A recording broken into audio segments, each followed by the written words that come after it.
को सत्साहिब। आखिर काल कौन है? काल के बारे में आज तक किसी को नहीं पता थी ये बात। संत रामपाल जी महाराज ने इस बात को अभी अभी बताया है। काल कैसा आदमी है, वो क्या करता है हम लोगों के साथ और कैसे क्या क्या विमृति करता है।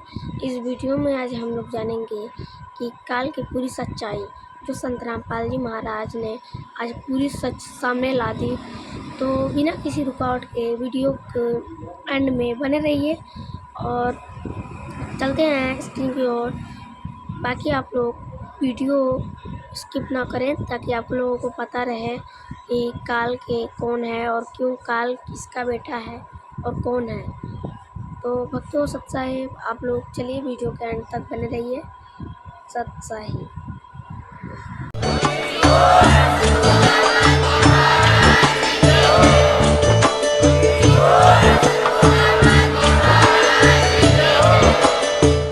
सतगुरुदेव की जय। बंदी छोड़ कबीर साहिब जी की जय। बंदी छोड़ गरीबदास जी महाराज जी की जय। स्वामी रामदेवानंद जी गुरु महाराज जी की जय हो।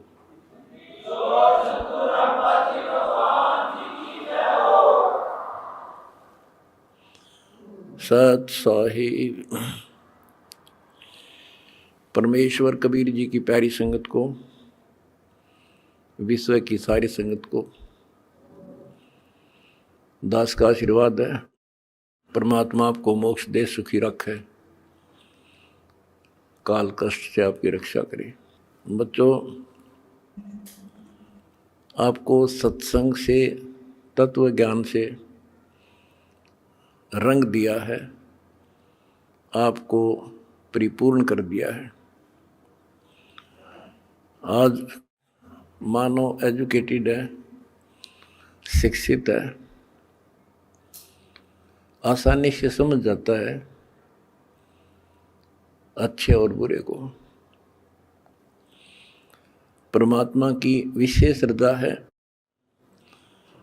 ये साइंस परमात्मा ने मानव को दी, जिसके कारण आज ये सोशल मीडिया परमात्मा कबीर जी की देन है और प्रचार का एक नंबर का साधन यही है। हमारा भगवान पूरा, हमारा ज्ञान पूरा और समाज की सभी बुराइयों से मुक्त मेरे भक्त भी देवी देवता से कम नहीं। आज के दिन यदि पृथ्वी पर देवी और देवता हो तो आप कबीर जी के बच्चे हो। ये अब समाज को भी समझ में आ चुका है कि यदि बसना चाहते हो, सुखी होना चाहते हो, तो ऐसे बनना पड़ेगा जैसे संत रामपाल जी के बेटा बेटी हैं। बच्चों, पहली बात तो ये है कि भक्ति मार्ग जो है ये खंडे की धार पर चलना है, यानी तलवार की धार पे। कब तक? जब तक हमारा ज्ञान और समाधान पूर्ण समझ में नहीं आता। और जब ये समझ आ जाता है, इसमें आने वाले कष्ट जो होते हैं वो हमारे लिए वरदान बनते हैं। ये अब आपके आसानी से समझ में आ जाएगा। अध्यात्म की सफलता का मूल कारण है कि राज्य क्रमता राम की, रजा दरे जो शीस, दास गरीब दरस परस, तिस बैठे जगदीश। ज्यों राखे त्यों ही रहूं और मेरा के चारा, खाने जाद खरीद हूं गुलाम तुम्हारा।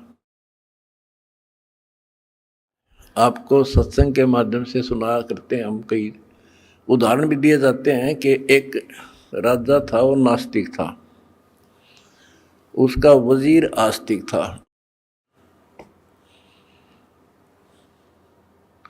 और भगवान पर विश्वास करने वाला था कि जो परमात्मा करता है वो अच्छा करता है। बहुत अच्छा हुआ। एक बार राजा अपनी तलवार को की धार चेक कर रहा था खड़ा खड़ा। आसपास और भी मंत्री थे और वो आस्तिक मंत्री भी खड़ा था।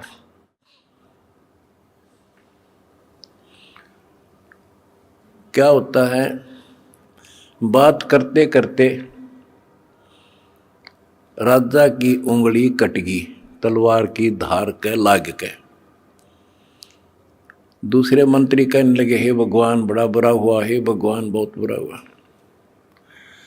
वो जो भगवान पर विश्वास करने वाला मंत्री कहता है कि बहुत अच्छा हुआ। वो दूसरे मंत्री, जो वो मंत्री था भगवान के डरने वाला विश्वासी, वो बहुत ही समर्पित था। राजा उसके ऊपर बहुत विश्वास करता था। लेकिन दूसरे जो मंत्री थे वो उसकी निंदा करते रहते थे, जी आदमी ठीक नहीं सर, ये आपको मरवाएगा कभी। वो चाहते थे किसी तरह इसकी महिमा कम हो, तुम्हारे नंबर बने। जब उसने कहा कि उंगली कटगी राजा तो बहुत अच्छा हुआ, जो हुआ अच्छा हुआ, बहुत अच्छा हुआ। तो इस बात से राजा बोला, भाई मेरी तांगड़ी कट गई और तू क्या अच्छा हुआ, नालायक आदमी। तो दूसरे मंत्रियों का दाव लग गया, जी हम भी तक आपने कहा नहीं करते, ये तो आपका दुश्मन है, आपके बुरे मराजी से, इसको जेल में ठोक दो। वो जेल में डाल दिया मंत्री, भगवान को चाहने वाला, भगवान पर विश्वासी। राजा की उंगली पट्टी पट्टी बंधाई, वो कट तो गई कति, लेकिन ठीक होगी, दर्द नहीं रहा। अब 3 उंगली रहेगी राजा का। अब राजाओं को तो यही होता बकवाद बाणी, जब ठीक हो गया बोला फिर चलो शिकार करने चलते हैं जंगल में। वो जो मंत्री था, जो चापलूस था, उसके स्थान पर महामंत्री बना दिया राजा। और वो मंत्री, क्योंकि वो तो उसका चमचा था खास, राजा के 7 घोड़े गेल गेल भाग्या था, जिधर भी राजा जावे। वो दोनों मार्ग पे चढ़ गए, मार्ग भूल गए तो जंगल में गहरा चले गए। वहां कोई जंगली लोगों का बलि पर्व था, अपनी देवी को बलि चढ़ाना था, नर बलि, यानी आदमी को काट के उसको समर्पित करना था ताकि देवी खुश हो। वो जंगली लोगों ने दोनों घेर लिए, पकड़ लिए, पुरोहित के पास लाकर खड़े कर दिए। 2 मिल गए। पुरोहित बोला 2 और बढ़िया, दोनों को चढ़ा दो। पहले इनके अंग देखो, अंग भंग ना हो, कोई काना, कोई उंगली हाथ कटा हुआ ना हो। देखा जब चेकिंग हुई तो राजा की उंगली कट रही। पुरोहित को बताया गया जी एक तो ठीक ठाक है, एक की एक उंगली कटी हुई है। वो बोला भाई वो डिफेक्टिव है, ये नहीं चढ़ेगा, इसको छोड़ दो, और इसको ये ठीक है, फिट है। और दूसरा जो चापलूस था मंत्री, उस भगत की रोज निंदा कराया करता था, वो फंस गया और वो चढ़ा दिया बलि, राजा छोड़ दिया। अब राजा ने तो उस मंत्री की कोठरी का गबाट जाकर पीछा देखा, जिस जेल में रोक रखा था कोठरी में, उसको खुलवाया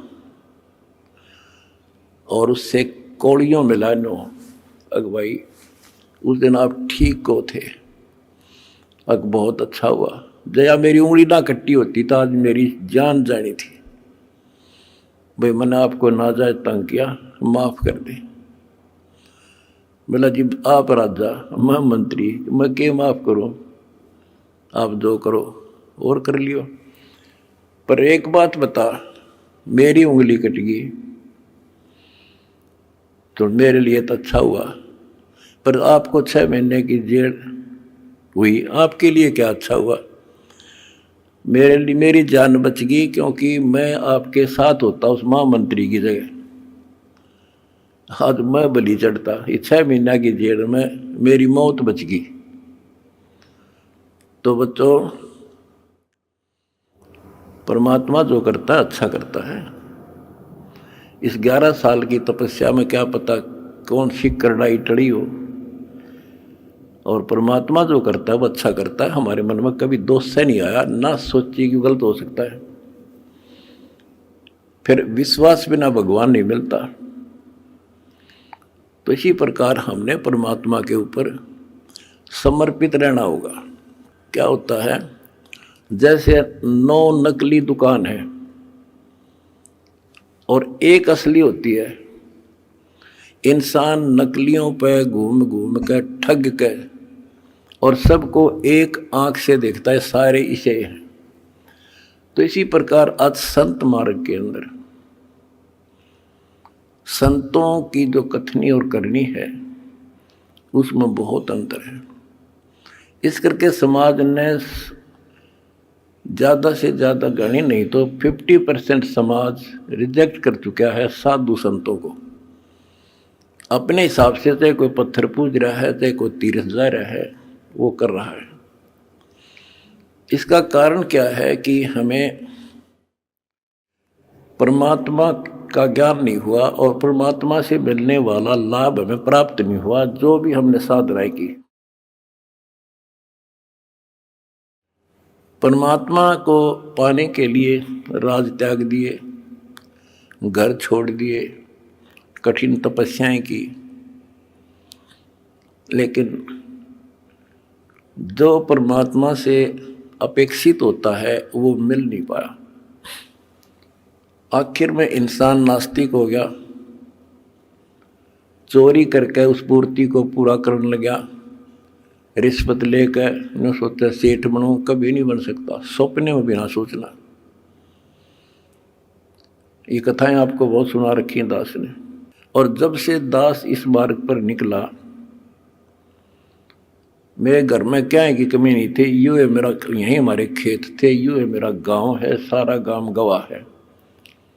हम सेठ नहीं थे तो घर में बढ़िया इज्जत से रोटी मेरे माता पिता भी खा रहे थे और दास को भी नौकरी बहुत अच्छी मिल गई थी।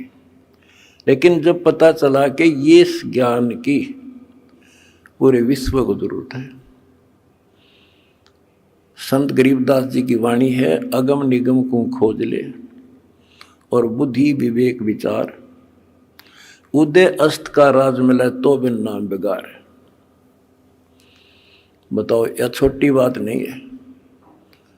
भक्ति ना करने वाला तो सारी पृथ्वी का राजा बन जा, उसका भविष्य जीरो होता, जीरो। आज कोई भी आज किसी भी पद को प्राप्त है, कोई राजा बना है, मंत्री है, मुख्यमंत्री है, कोई अच्छी पोस्ट है, सेठ है, वो पिछले संस्कार से है, पिछले किसी जन्म में उन्हें अच्छे तप धर्म दान किए हुए हैं। और अब वो टीटी पाक रहा है, लाट साहब बन रहा है, क्योंकि इस टाइम पर टूक मिल रहा है, समय पर सारी सुविधा प्राप्त है, और वो ये सोचता है बस इतना ही काम है। ये अध्यात्म ज्ञान का टोटा है। उस अध्यात्म ज्ञान के टोटे को पूरा किया मैंने सभी ग्रंथों से, सभी महापुरुषों की वाणियों से एक कर दिया। अब देखो, हम देखते हैं भाई, एक इंसान सेठ है, एक IAS IPS MLA MP प्रधानमंत्री मुख्यमंत्री बने हैं, और वो कति राम नाम न जानते नहीं, सारे दिन दारू पीना या मजाक करना और बकवाद करना, या अपनी अच्छे नेक व्यक्ति हैं तो अपना करके खाना, रहना। और हम सोचते हैं कि ये भक्ति जो कर रहे हैं वो ये सोचते हैं कि हम भक्ति कर रहे हैं, और फिर भी कोई ना कोई कष्ट थोड़ा बहुत आ ही जाता है। और मेरे साथ वाला सारा दिन कोई राम नाम न जानता, नहीं कह ताश खेल है, कह दारू पीवे, ना अपनी धंधा करता है, और बड़ा अफसर है, इसको कोई दिक्कत नहीं होती। तो ये ऐसे समझना होगा आपने, जैसे इन्वर्टर की बैटरी है, वो चार्ज कर दी और इन्वर्टर है नहीं, फिर हटा दिया, तो जब तक उसमें वो कैपेसिटी है उसकी वो चलेगी, और पंखे भी चलेंगे, कूलर भी चलेगा, लाइट भी जग रही होगी। और जिस समय वो बैटरी डिस्चार्ज हो जाएगी, सभी समाप्त हो जाएंगी, सब सुविधाएं खत्म। उसके बाद फिर क्या होगा, उसके ऊपर कहर टूटेगा, और उस समय देर बहुत हो चुकी होगी। आज कोई राजा है, महाराजा है, और फिर मृत्यु के बाद कुत्ता बनेगा, गधा। ये संतों की वाणी है, कोई डूम बाट के गीत नहीं है, अध्यात्म ज्ञान है। फिर पीछे तू पसवा कीजिए, गद्दा बैल बनाई, ये 56 भोग कहाँ मनगोरे, कि तक कुरली चलने जाए। एक थोड़ा सा दिमाग तक काम ले ले इंसान तो कर्जा पाट जा। आज सारी सुविधाएं हैं, समय पर सब मिल रहा है, और मृत्यु के उपरांत क्या होगा, कुत्ता बनकर धक्के खागा। तो ये डर बनेगा गात में, जब बात बनी मेरा बना डर, ये ज्ञान होया तो फिर बताया कि कोट जन्म तन भ्रमत हो गया, कुछ नहीं हाथ लगा रहे, और कुकर कुत्ता, शुक्र सुअर खर गधा, और कौवा हंस बुगारे। तो ये छाती में लागन लागी ये बातें, भाई तो बहुत जुल्म हुआ। आते एक छोटी सी पोस्ट है जेई की, इस समय मैं अफलातून मान रहा हूँ अपने आप को। और अध्यात्म ज्ञान बताता है कि राजा भी रहे, देवता भी रहे, और मोक्ष नहीं हुआ। मोक्ष कैसे होगा, गीता अध्याय 4 श्लोक 34 में कहा कि अर्जुन, तो तत्व ज्ञान को जो भगवान स्वयं अपने मुख से बोलता है, गीता अध्याय 4 श्लोक 32 में बताया, तत्वदर्शी संतों से पूछ, और वो तत्वदर्शी संत तुझे वो ज्ञान कराएंगे, उनको दंडवत प्रणाम कर। यानी इतना कीमती है ये ज्ञान, उसी को बताया जाएगा जो कति समर्पित होगा। फिर लास्ट में बता दिया है कि गीता बोलने वाला कहता है कि अर्जुन 18वें अध्याय के 62वें श्लोक में, तू सर्वभाव से उस परमेश्वर की शरण में जा, उसकी कृपा से ही तू परम शांति को और सनातन परम धाम को प्राप्त होगा। एक तो इसी ये बात क्लियर हो जाती है कि गीता ज्ञानदाता से कोई और है परम शक्ति, जिसकी भक्ति से परम शांति होगी और सनातन परम धाम सतलोक प्राप्त होगा, सत्य स्थान। गीता अध्याय 15 श्लोक 4 में कहा है कि तत्व ज्ञान की प्राप्ति के पश्चात परमेश्वर के उस परम पद की खोज करनी चाहिए, जहां जाने के बाद साधक फिर लौटकर संसार में नहीं आते। तो उसके लिए हमने ये पाना है, उस परम पद को पाना है। कौन से परम पद को? जहां जाने के बाद फिर लौटकर नहीं आते, जहां परम शांति है, वो सनातन परम धाम है।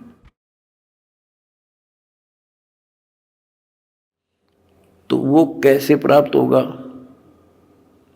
वो तो तत्वदर्शी संत बताओगा। वो गीता के अंदर वो ज्ञान पूरा नहीं है। अगर गीता जी में ज्ञान पूरा होता तो लिख देते वो एक चैप्टर और, कि उस चैप्टर में पढ़ ले जो मैं उस परम अक्षर ब्रह्म की प्राप्ति का जो ज्ञान है। तो इसलिए वो तत्वदर्शी संत आज ये दास है। और मेरा निवेदन है सारी पृथ्वी के मानव से, दास ने एक पुस्तक लिखी है, 2-3 पुस्तकें हमारी मेन, एक तो ज्ञान गंगा है। इस ज्ञान गंगा को जो पढ़ लेगा जी ला के, उसकी 101 पीढ़ी पार हो जाएगी। 101 पीढ़ी।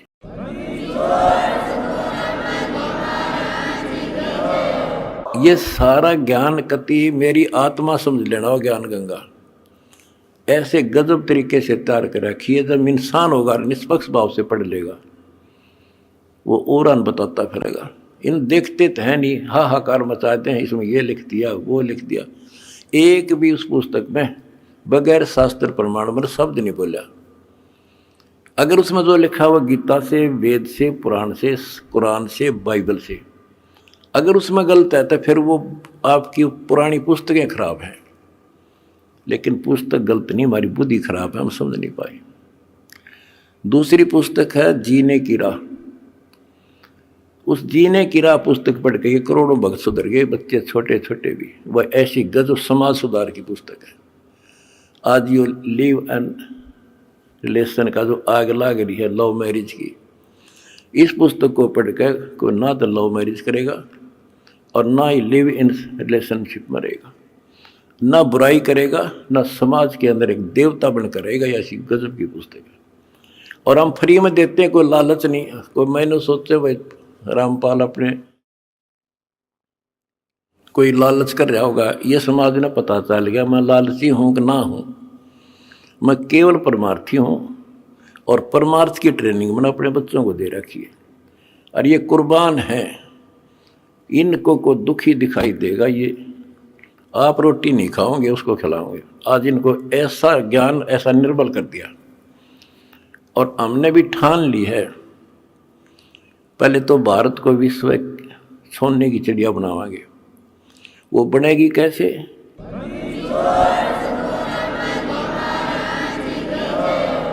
जीने के लिए अन्न की आवश्यकता है।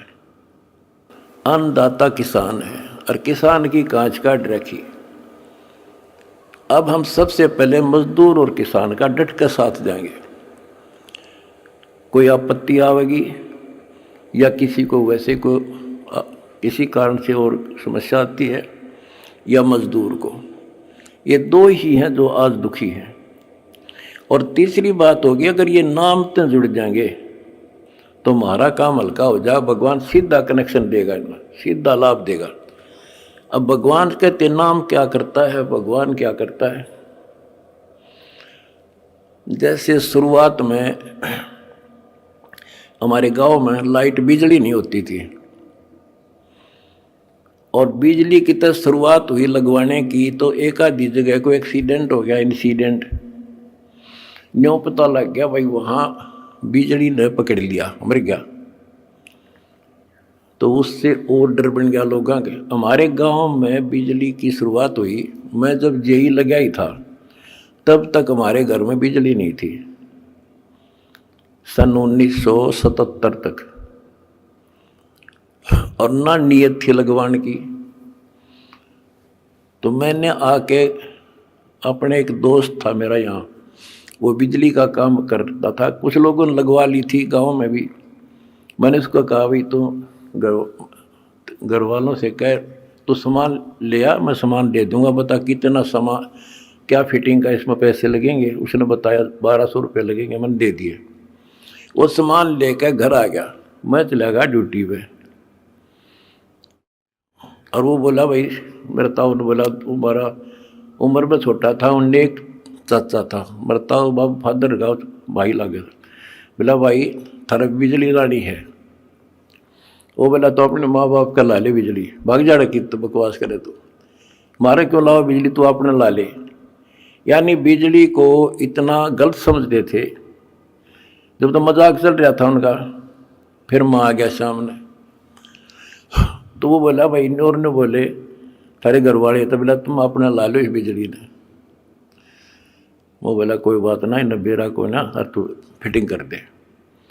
फिटिंग करवा दी, कनेक्शन ले दिया, मोटर लगा दी। पहले हाथ से काटा करते नो सानी, और मेरी माता ने पीछा करती 2-2 घंटे 2 किलो वाचा किलो दी। जब उनके सामने वह लाइट चली और मोटर कट्टा कट सानी काट दी, फिर ने बोले भैया तो भूला लाग रही थी तो पहले लवानी थी। तो बच्चों इसी प्रकार और परमात्मा की पावर का कनेक्शन है जो आज दास एक लाइन में मिलकर आपको दे रहा है, जिसका यू लाग जाएगा कट्टा कट काम होगा आप।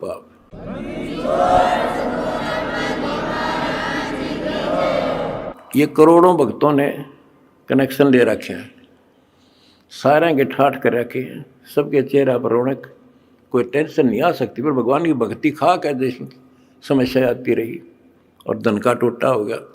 तुमने इतना दान कर दिया कि आज देख कितने लाखों दुखियों का दुख दूर हो रहा है तुम्हारे दान से। और वो जब भगवान का जुड़ जा तो सीधा कनेक्शन उनसे भी हो जा।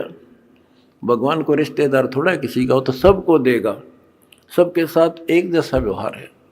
बिजली ने कोई लगवा लो अपने पावर को, फुल काम करेगी, पर उसकी मेंटेन, उसको सारी उसकी जो है मर्यादाओं का पालन करना होता है। गलती कर दी तो वह नष्ट भी कर देती है। तो सावधानी बरतें, मर्यादा का पालन करें, और देखो फिर किसे ठाठ हो जाएंगे और मोक्ष मिलेगा।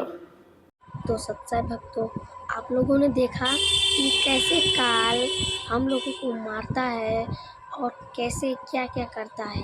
आप लोगों को संत रामपाल जी महाराज ने सभी बात बताई जो आप लोगों को अभी तक पता नहीं थी।